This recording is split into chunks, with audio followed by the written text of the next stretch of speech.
Welcome to the Legacy Crusaders YouTube channel. This is Benji with my top 32 match in the Yuginono Way of the Warrior mat tournament, and I'm here with my opponent, Band Emerald. Say what up. Hello. Yeah, I'm here. All I right, don't know. so we are going to check out the results of this match. We're actually going to try our best not to spoil who won. Yep. We are observing from my perspective because I did the recording. Now, you get to see my hand and see the decisions I had to make with what I had. And I didn't know what you had, so you're going to have to, enlighten us. Yeah. So my opening hand, I remember I had an ash blossom in this hand, but on your turn, I remember I didn't ash the desires because I was afraid of gamma and left arm and grass, and Now, people would say I made a big mistake by posting all of my matches up until this point because I was heavily exposing my deck. Yeah. Um, but yeah, most people didn't really watch the videos, and that tends to happen. But some people will make sure they actively try and get some insight if they can. You know, just like at regionals, you watch the top tables, see what you might be up against. Pretty much. All right. Now, I didn't really care about people catching anything because I didn't really care about winning the mat. I was more hoping just to go far with this weird deck. Did you have any thoughts on my deck list before that affected your gameplay? So gamma is one thing. I mean, I thought it was kind of weird that you were only playing one Ash and only one Ogre in the main deck, so I didn't really think to play around those. And also, what was it? The Scapegoat. I thought that was kind of weird. Oh, it's So a solitaire target for summoning a level 1 yeah, tuner from the deck. I Yeah. thought it was something like that for leveling up the Red Dragon Archfiend synchro. Yeah, it's to have a multiple use glow up bulb in the deck. And you also saw my deck list appeared on a Farfa video. Yes, yeah, I did say that. Yeah, and he of course thought it was crap, but you know, he always thinks everything is crap. All right, so your turn was pretty good. I think you're the only ABC deck in top 32, as far as I know. I have no idea about that, Okay. honestly. They posted a list of what made it in. They did. Yeah. I didn't see it. Oh, it's up now. I'll have to check that later. Yeah. Okay. So looking at my opening hand, I just drew my second Uni zombie off of Desires. So Yeah, that's really horrible. yeah, my solitaire currently does nothing. I have 4 monsters in my hand that are normal summons. Uh, the Foolish Burial would unbrick my hand, but not if I'm going to lose one of my monsters to ABC Buster. So I'm in kind of a tough spot here. Then also, I have a back row. Yeah. Yeah. Personally, every time I've tried to run ABC, it's gone horribly. I find that the deck is only as good as the back row it sets in some cases, and I mean, it depends. Like, I feel like the deck can sometimes be. It depends. It goes from format to format, all right. really. Yeah, so I find whenever it opens Like, with strikes and things like that, it does much better. So I just assumed it was a strike, and my hand was so bad, I didn't really have high yeah. expectations of this match. Like for ABC, well, I would say ABC was better off in the Zodiac format than say in the Spiral format, because in the Zodiac format, Zoo was very normal summon dependent. So if you went first and made Dragon Buster, you were most certainly going to be able to get rid of their XYZ stack that they were going to make with you remember the Zoo Oh combos. yeah. Yeah. So if they couldn't if they couldn't get a zoo on the board, they couldn't make anything. But Spiral, I guess they could Yeah. just keep summoning and summoning and summoning. My deck's been compared to playing the Spiral Mirror match from last format, where everybody was playing Gamma in the main deck and no one wanted to commit to the board because of the Psy-Frames and so on. I don't really remember that because I remember in the Spiral format, the Spiral format I went to one event. I think that's actually the only event I've ever gone to besides like locals. Okay. That went well. I actually topped No, I didn't top the main event, but I topped like the Dragon Duels. All right. My play here That was was to pretty cool. dump my Psy-Frame overload into the graveyard so I could search a Psy-Frame, but when I checked my Yeah. banish pile, it turns out I banished both of my Psy-Frame drivers. Wait, didn't you? Oh no, that yeah. Sorry, I remembered wrong. That was the other game. So I kind of misplayed here. I should have tagged out the Dragon Buster in your end phase. That would have been game for sure. Yeah, I wasn't sure why you didn't. I figured if you were going to do it, it would have been in the end phase. I didn't really have anything I can respond with. At the moment, what do I have? 5 cards in hand, 2 cards in graveyard for snow, so I can use snow and lose all of my cards at the moment. Yeah. And flipping Dragon Buster face down isn't productive because you'll just flip some in it, and if I do it in the battle phase is like the best I can do. Yeah. I think if I don't do this now, I can't do it at all.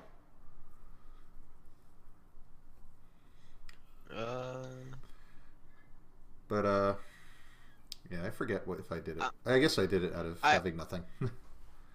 To be honest, I don't remember the game 1 too well, but the game 2 I remember quite well. Yeah, there's a lot more playback in that scenario. Yeah, the strike is sealed the deal. That's the main thing I remember from this game. Just strike for game. Yeah, well, I'm playing with 1 card now.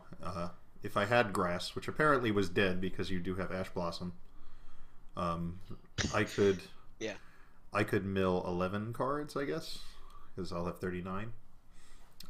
Yeah. Soul Charge does nothing because I don't have the life points to really play it, but the only monster in my graveyard is Fairy Tale Snow. I guess I can draw Desires and try and get a second card, which is what happened.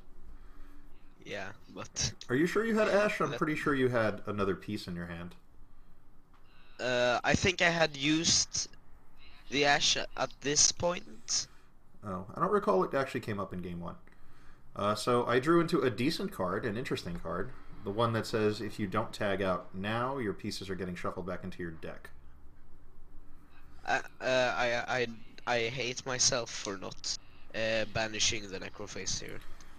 I think I just tag out. I was actually kind of scared because just normal summon Necroface, and I didn't feel like doing the math on how much attack it was gonna have. Yeah. So I accidentally summoned one of the pieces in attack mode, so I thought you had game. Okay. Yeah, there was a good chance of that, just because your life is really low because you did pull off the Destrudo combo. And strike. Yeah, so between the two, I didn't have to do that much, but knowing that a Buster can be made next turn made this really pointless. Like, my Dark Hole does nothing. Every card floats. You could have Dark Hold before you summoned the Necroface. You would have just tagged out, and then they would have floated afterwards. It's the same scenario. The only difference is that the Decode Talker would be dead with the Necroface on the field.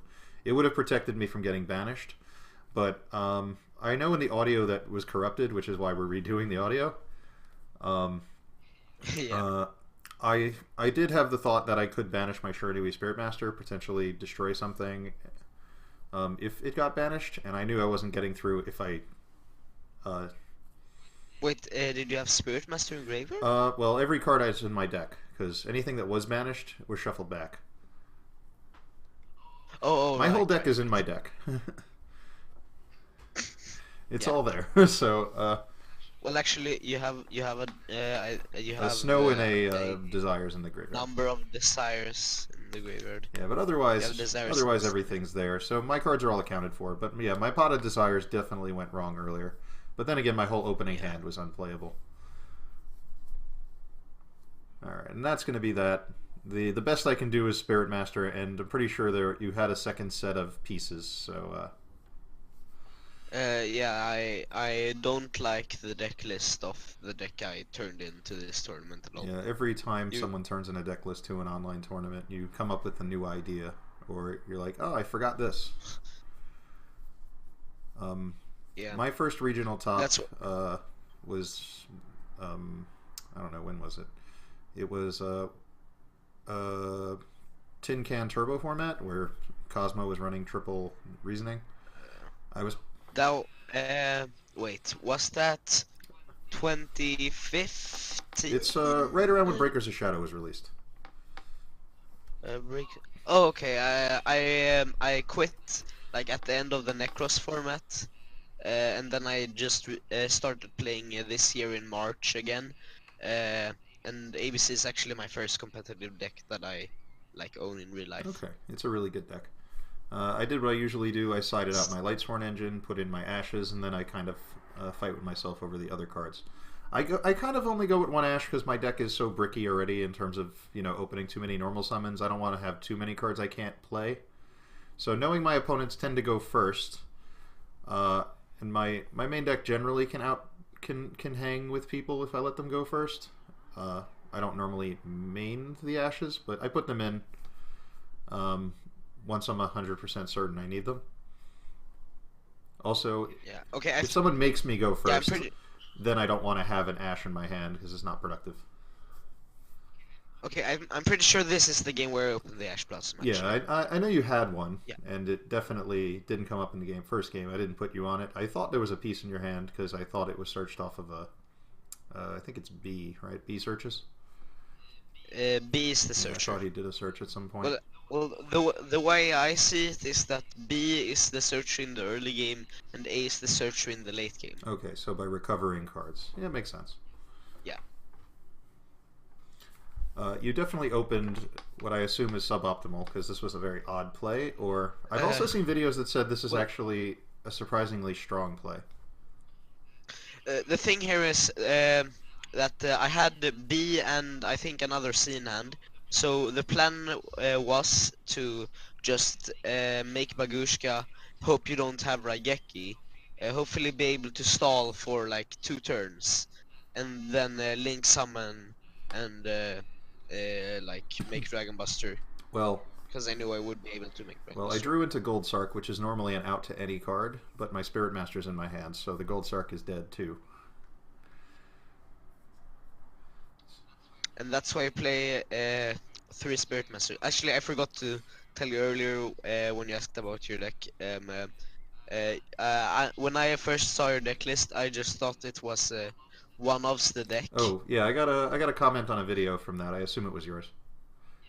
Yeah, it was Okay. mine. Well, I think you wrote one offs. That's why I'm like, that's okay. I was just a little unsure. So I'm just bad at spelling one of. that's okay. So if anyone hadn't figured out, you have a small accent. You're from Sweden, so any Yeah. verbal confusion or would be explained that way. So under Baguska, I tend to just play as many level 4s down to the board as possible, and then make my own Baguska and just take over the stall game. But When I'm under Bagushka, I panic. yeah, so I only play 2 Xyzs in this extra deck. It's Tornado Dragon, which isn't going to do anything under Baguska, and Baguska myself, which I normally play when I have Gold Sark searching something. But And hey, where's the Brilliant Engine? I found that it doesn't help me to have more cards on the board, so my deck can't get evenly matched, and it can evenly match everyone, so I never commit cards to the board. I have Omega on board at all times, generally, and he leaves when I'm ready to evenly match people, and he only attacks if he's the only card there, unless I'm going for game. So, I don't know. The issue with designing your 60 card deck around 3 of that is unsearchable is that it's an unsearchable 3 of in a 60 card deck. Like the thing with grass decks is that the difference between the reason 60 card Lightsworn works is because they can open not just grass but any like other power card like Predplant, Scorpio, Goblinderberg can make Oh Minerva. no, I'm aware. I just have a different method, just because my deck the hand traps I play are a little more disruptive than the hand traps people are expecting. Like, they don't expect to run into a beta. They don't expect to run into a delta. They don't expect to get gamma generally. Like, a lot of people play as if gamma is not a card just because there's so little you can do about it in some scenarios. Between those cards, I tend to last a long time, or if Charge of the Light Brigade or Raiden Mills, Psy-Frame Overload, I can do a significant amount with it. Also, I feel like you as someone who kind of knows Psy-Frames would know this. Are you able to gamma something in the same chain that you used that copy of I can't gamma? use that gamma. I can use another copy of gamma. I mean, like for let's say you have one gamma in hand, you go double helix effect the Ash Blossom. No, actually, this doesn't work. Let's go. Say you go Lone Fire, the Ash, you Gamma, the chain Ash, and you chain. Can you then chain the same Gamma on that I'm pretty Ash? sure revealing is part of the activation condition of Psy-Frame Gamma, so once it's revealed, you can't reveal it again, so you can't perform the action. Um, Okay, that's there fair are enough. rulings that state that you can only activate one copy of one trigger effect card from your hand in the same chain. So if you have like two astrographs, you can only activate one. If you have a Battle Fader and a Tragodia, you can activate one when their trigger's met. Okay, Um, that sounds kind of yeah, reasonable. so I'm still in a terrible position against the Buster Dragon uh, and Uh, a Decode Talker. I have the same useless play as last time, forcing you to tag out the Buster Dragon with the Necroface, although I think this time you can elect to actually banish it. And I have Psy-Frame Delta, which is sometimes pretty decent in this matchup, because you'll play the Union Hanger, it might be your only play. Because sometimes the uh, ABC deck just can't play without their Union Hanger on board. Delta is good turn one. Oh, it's very good. Then it's not good. Um, It's very good turn one, uh, but it's not very good past turn one. Depends on the deck. Because I can actually search Psy-Frames, I can occasionally search it at a time where the only thing my opponent can draw is like a card of demise or something. Um, and yeah, having the trap cards lets you search these things. So the beta and the delta have been the most helpful. I've decided alpha doesn't do anything because if my opponent lets me search a gamma on the first turn, they're never walking into it ever. Yeah. Alpha. I When I was looking at the um, uh, Psy-framed hand traps, I read Gamma and I knew that there were other cards like because I know the guy who won at Prague cited Epsilon, so I just went to read all the Psy-frame hand traps. Then I read Alpha and I just shrugged it off because it doesn't do anything. It's good when you play the Psy-Frame field spell. I used to play it. It was a little too, I don't know, it didn't fit in with this build so well. It was a one-of Okay, searchable okay. card off the trap as well. And I'd search it whenever I had Alpha in hand, but an Alpha would search the field spell or the trap card. But um, your opponent knowing what Psy-Frames you have is never a good thing. I recall here you said you should have ashed this, and I said it didn't really matter. Uh, yeah, I was playing around that grass and left arm. Uh, is I wanted to. I sort of pondered if I should have ashed it because I knew that I here's actually something that's sort of funny. I thought that if I equipped the A to the Dragon Buster, then you wouldn't be able to negate my It attack. doesn't negate attacks. It destroys the attacking monster, and if it does, it ends the battle phase. So I actually couldn't destroy you. I could still use it. Oh. I have no reason to use it until I'm going to die, and I don't think you have a card in your deck that would prevent me from from using the beta other than an Ash or a Solemn Strike. Now, I actually misplayed last turn because when you targeted the Necroface with the Buster, I should have summoned my Fairy Tale Snow to banish my Baguska and put it back in my extra deck. Um, that way I Yeah, would have been able to yeah, play that it again. sounds. But I don't think I had a way around the Decode Talker at the moment, but I probably could have gotten around it at some point. I felt like I had a way. I honestly don't. I'm honestly not sure why I made the Oh, Proxy Dragon it here. won the game I for feel you like right there. Because yeah, I should have made a rank it 4. depends on what you had. What did you have that would be justifiable to play there that you would have liked? For the rank 4, I mean, I'm not really sure. Gagaga Samurai. Samurai is good. I haven't seen it in builds in a while. But yeah, if you can end the game right there, you might as well. Well, I guess it's uh, not the proxy that won you the game. It's just having a monster where Decode pointed won you the game. yeah. I think Dweller would have been the most optimal. Yeah, Dweller would have been great. At the moment, because I have Snow Engraved, so that means there is a card in there that could be activated. And I don't want to run the snow directly into the Dragon Buster. So he's unaffected by monster effects, meaning there's no point in betaing it unless I just want to put out blockers.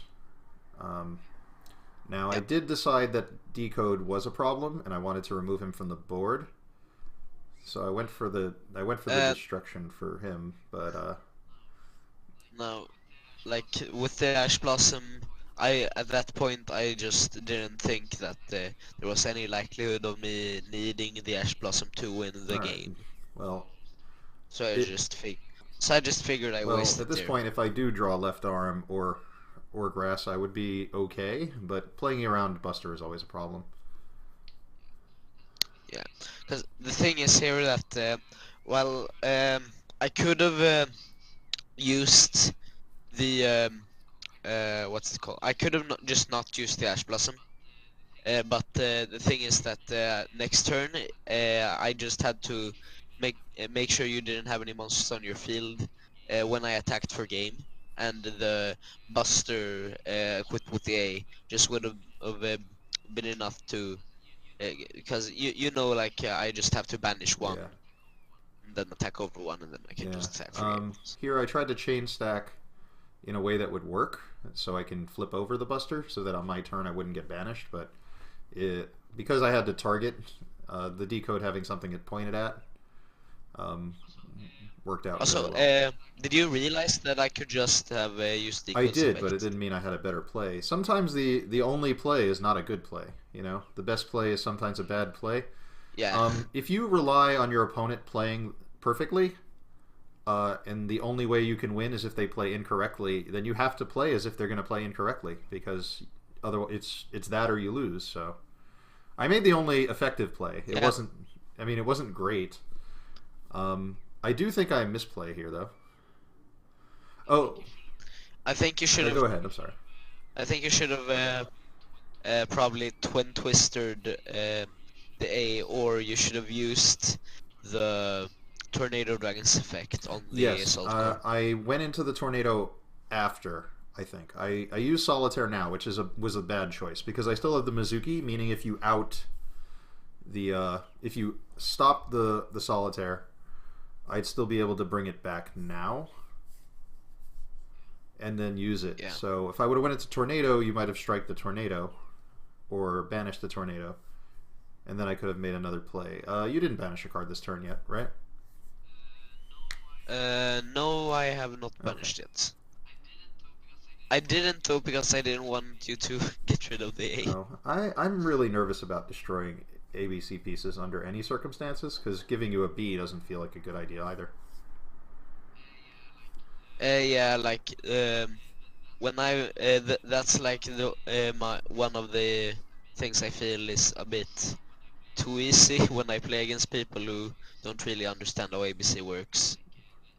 Like they're very careful, like not to destroy the bees when, or to prioritize destroying bees, so that and then they just forget about the Cs. Yeah. I was in no position to win this game to begin with, but I could have been in a better spot now with a Baguska out. But even then, as long as Decode's there, I can't really do anything. Oh, that was the thing. I needed the Decode to die to the beta, and I needed the Baguska back in the deck, and I messed up both of those things. So I had no chance. Also, I don't think Baguska would have done anything here, because Assault Core makes Dragon Buster unaffected by monster effects. That is true. I guess I would have been one monster. There would be one monster less of killing me now, but now I'm almost guaranteed to go. What would you have done if I didn't strike the Solitaire? I would have probably brought out Uni Zombie, and then you probably would have banished it, so it doesn't really matter. I would have probably gone for Black Rose, or which would have you would have just tagged out and floated all your guys. I was in no position to win this game. I think the correct play for you maybe would have been to no, actually I would have just banished. Yeah, I had no chance. I was in a bad position. Your deck has to brick at some point in a tournament. You would have, and I wouldn't call this game as bricky as the first game. The first game was completely unplayable, but this game I just got out-resourced by a better deck. ABC, I have a friend at Locals, we play a lot, and I'd say he beats me 60-40. It's not the best matchup for me. I always fail at Locals because I misplay a lot. Okay. It's a weird thing, like when I actually go to events I do okay, but at Well, Locals I also you're misplay. playing in a tournament online now. There's no time limit, so you could take a little longer and think about things a little more and look into things. Wait, Well, there's isn't there a there's time no limit? 40-minute Yeah, time limit, there's. so you don't have to worry about the game. You don't have to worry about the game Oh, running yeah, too yeah. long, which is a different type of thing. I I find the Yu-Gi-Oh! Pro Timer more stressful than the like what's it called? The 40-minute clock. Uh I yeah, like the Yu-Gi-Oh! Pro or clock. the four. It does it does a proper slow play warning. You're not supposed to be able to just sit there doing nothing. You're always supposed to be doing something. Well, when I create a room on Yu-Gi-Oh! Pro, what I'll do is usually I adjust the time so that we just have a really long time. I'm not sure if it Because I works just like that. Like it doesn't. Oh, that I was confused about. Like I thought you were activating Union Hanger. Then I'm like, wait, you're activating. C. I was surprised that I was able to. I was like, wow, I could put Gamma on the board. I mean, I lose anyway, but I wasn't expecting to be able to put Gamma on the board. I thought just, oh, maybe he's cheating and had infinite transigns in the deck or something, and that was Oh, gonna save him well. somehow. uh, I didn't see. I didn't really read. I didn't really think too much at this point. You got To this be game. honest. You played well. I didn't just- see any mistake. Matter of fact, that firewall I even called. This would be the best play. He should make a firewall to get a card back in his hand and then banish my piece. And, you know, it played out exactly as expected. Either way, this was a good match. Thanks for doing the commentary with me. Yep. Yeah, Bye. if you're watching this game, that means Emerald either won the Yuginono tournament or lost recently. We don't know yet because we're recording this in advance. So good luck to you in the remaining rounds that you have left. All right, we'll see you guys next time.